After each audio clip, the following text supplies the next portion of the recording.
Hey, welcome to the Explainer. Today, we are going to unlock a really simple but honestly super powerful way to describe the world around you in Portuguese. It's all about focusing on the result of an action, not the action itself. You ready? Let's dive in.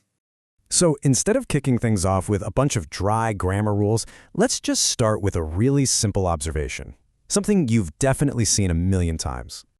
Okay, take a look at this. On the left, you've got the before picture. Os sapatos estavam sujos. The shoes were dirty. Then on the right, you have the now. Os sapatos estão limpos. The shoes are clean. Right? There's a clear change here. Something happened in between for sure, but what we're really focused on is the result, the state of things now. And that, right there, is the big question. You know, when an action is all done, and all that's left is the outcome, how do we talk about it? How do we describe this new state of cleanliness that exists right now? Well, the answer is this really neat little structure in Portuguese, and it's called the result passive. It's perfectly designed to talk about the state of things after the action is totally over and done with.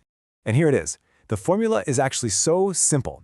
You just take the verb estar, to be, and you add the past participle of whatever the action verb was. This little combo doesn't talk about the act of cleaning. It talks about the shoes being clean. See, the action is over. We're just describing what's left behind. Okay, so let's walk through how this builds up. In step 1, you have the active action. O João pagou o almoço. John paid for lunch. Simple enough. We could also describe that action using a normal passive voice. That's step 2. O almoço foi pago. The lunch was paid. That tells us what happened. But what if we just want to talk about the status of the bill right this second? Well, that's where step 3 comes in. O almoço está pago. The lunch is paid. That's the current state. All right, that seems pretty straightforward, doesn't it? Just estar plus the past participle. But, Portuguese loves to keep us on our toes, and some really common verbs add a fun little twist to this whole thing.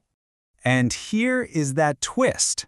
Some verbs, believe it or not, have 2 different past participles, a long, regular one and a short, irregular one. Now, this is a classic spot where learners get confused. But don't worry, the solution is actually way simpler than you'd think. So think of this slide as your cheat sheet. Check out verbs like pagar, to pay. It's got pagado and pago. Or limpar, to clean, has limpado and limpo. The best way to think about them is like specialized tools. Each one has a very specific job to do.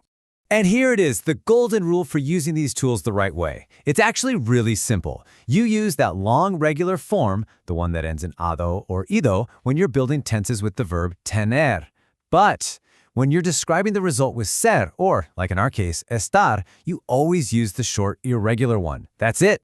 And this just illustrates that rule perfectly.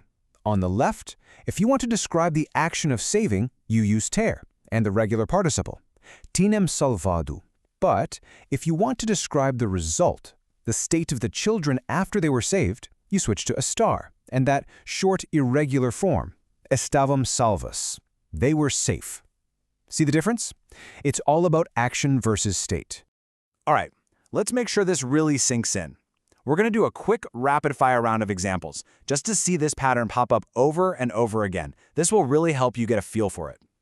Okay, first one. The action. A janela foi fechada. The result, a janela está fechada. It's now in a state of being closed. Simple. Next up, the action, a encomenda foi entregue. And the result right now, a encomenda está entregue. And notice, we're using that short, irregular participle, entregue. Here, let's start with an active sentence. Já paguei a conta. What's the bill status?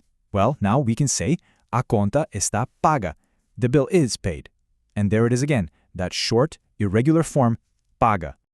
And one last one for good measure. Somebody did the action, alguém acendeu as luzes. So what's the resulting state we can see? As luzes estão acesas. The lights are on. And yep, we're using that irregular form acesas.